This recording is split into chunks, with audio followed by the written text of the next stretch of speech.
In the world of global finance, a bank is supposed to be a fortress. But for Alan Stanford, the world's most powerful financial institutions weren't walls, they were plumbing. They were silent, high-capacity pipes that allowed $7 billion to flow through the pockets from unsuspecting retirees into a Caribbean abyss.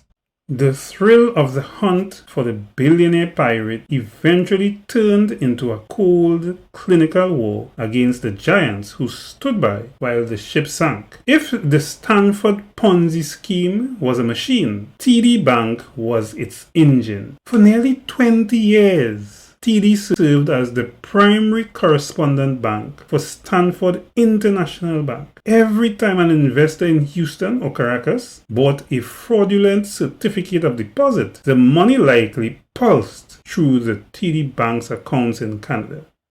The suspense of the courtroom centered on a single question. How could they not know? Internal documents reveal that as early as the 1990s, some TD employees were uncomfortable. They saw billions moving in, back and forth, transactions that had no clear investment purpose. Yet, the relationship continued. Prosecutors argued that TD provided the aura of legacy Stanford needed to an investor. Seeing a major North American bank handling the cash made the offshore Sir Alan Stanford look like a safe bet. In 2023, facing a trial that could have cost billions, TD blinked, agreeing to a massive $1,205 million settlement.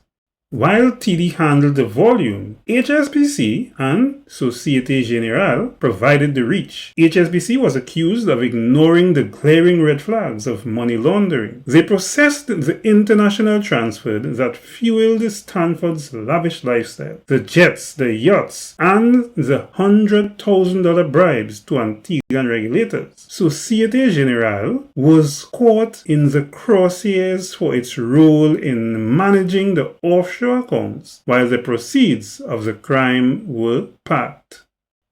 The drama peaked in early 2023 on what lawyers called the courthouse steps. Just as a jury was about to hear how these banks allegedly looked the other way, the settlements came in fast and furious. The monumental recovery was the result of a 15-year legal siege that finally breached the bank's defenses.